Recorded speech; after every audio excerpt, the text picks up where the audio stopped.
If you're a woman over 50 and you feel like you've spent the last 10 years or more trying to lose weight without any success, then this video is for you. In this video, I'm going to be sharing with you 3 common mistakes that I saw my clients making when they came to see me. And once I explain what those mistakes were and how to overcome them, they went on to get some incredible results. I think you can do exactly the same as well once you know what the mistakes are and how to overcome them. Let's dive in. I'm 50 years old. I had tried probably just about all the diets out there. So mistake number 1 is following the wrong body type. What do I mean by that? So for a lot of women that I have spoken to and coached and trained over the years, they've come to me and shown me an image, or they've spoken about a person they'd like to look like.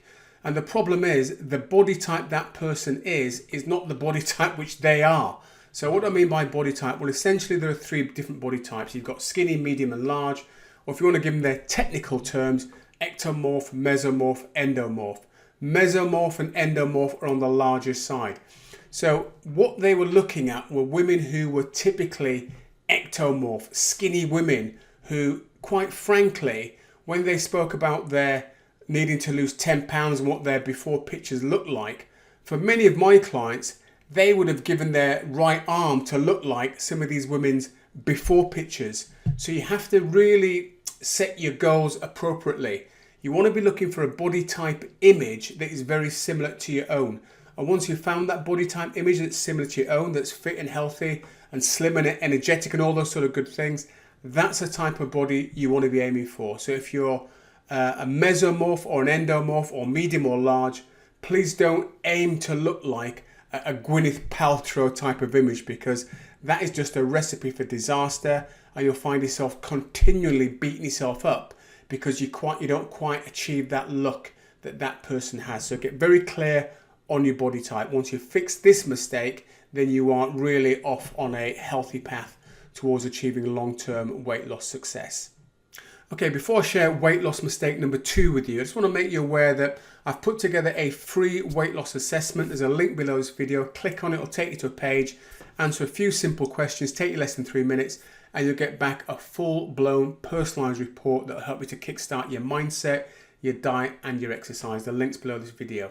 Okay, so mistake number 2 is not setting the right weight loss range for when you get down to your ideal weight. So the target that you've set yourself, let's say it's 10 stone, for example. I've had clients say to me, well, I want to stay within at least 4 pounds of my ideal weight because that's what they told me at the Slimming Club.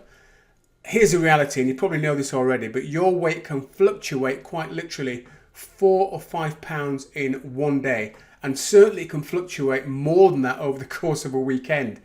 So when you are taking the weight off, let's say you start off at 14 stone, for example, and you're coming down to 10 stone, that's your goal that you want to get down to. I'd be saying to you, okay, what does it feel like when you get down to 11 stone? Now, admittedly, still 14 pounds away from your lightest weight, but just having an idea of what it feels like at 11 stone, you might think, okay, I feel a little bit like I'm tight in my clothes still, but this would feel better than 14 stone. We say, okay, let's just make a mental note of that as you come down. But we still go down to 10 stone. Once we get down to 10 stone, we then decide, okay, what is going to be your healthy weight range? In other words, you have to accept the fact that you are going to put some weight back on, because a lot of people really believe once they get down to their ideal weight, they're never going to gain a pound back. Well, you are going to gain some weight back. So rather than just let the weight happen, so you get to 10 stone, you jump on the scales and you go, oh no, I'm 10 stone 2 pounds, and you start to feel as though it's all piling back on again. Give yourself that weight range of maybe 7 to 10 pounds, maybe a little bit more, so that when the weight does go back on, you don't go into a head spin and start thinking the weight's being piled back on again. All that happens, or what should happen, is you recognize the fact that, yeah, I'm going to gain some weight back, but I'm comfortable within a certain weight range. And if I then decide, once I've hit that upper end, which is a realistic weight range, I can then start to take a few pounds off if I want to do that. Approaching your weight loss like this and having a more generous weight range, some people might say, well, that's not a good thing. But typically, the people and the women that I hear saying that would be too much of a weight range tend to be women who are more on the ectomorph, the skinny side. So for them, 4 or 5, 6 pounds can seem considerable versus you who may be a mesomorph or an endomorph, where you're going to need a little bit more of a buffer for your weight loss range. Hopefully that makes sense. And finally, mistake number 3 is, you've probably heard it before, you cannot out-exercise a poor diet. Believe you me, I've had clients try it. I have tried it myself, and you just can't do it. You know, you can walk all you want, you can run all you want, you can gym all you want, but if your diet hasn't been addressed, it's a very painful path to be on. Mentally, physically, emotionally, it's not where you want to be. So you have to start to address your diet. And what do I mean by that? Well, a very quick starter for 10 for you would be, let's just say hypothetically your goal weight is 10 stone. I would be saying to you, okay, take 10 stone, which is 140 pounds, multiply that by 12, that'll give you 1,680 calories. Use that as a starting point. Now, this is just as an example. It might be more, it might be less, but use that as a starting point, and then find a way whereby you can start to measure your food intake. Now, that might just have sent a cold shiver down your spine, me saying measure and record and track your intake.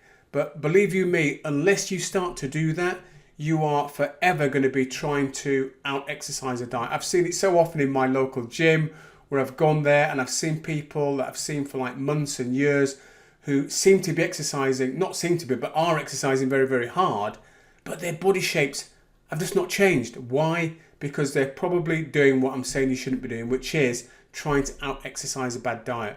Once you get an idea of what your food intake should be and you start to see the weight coming off, then yes, you can be a little bit more relaxed about tracking your intake. But until you have had consistent weight loss over a period of time where you've lost a good amount of weight, you're going to need to track it, because otherwise you're going to find yourself on that treadmill of trying to out-exercise your diet. Now, if you want some further tips on diet, then check out the video on screen now.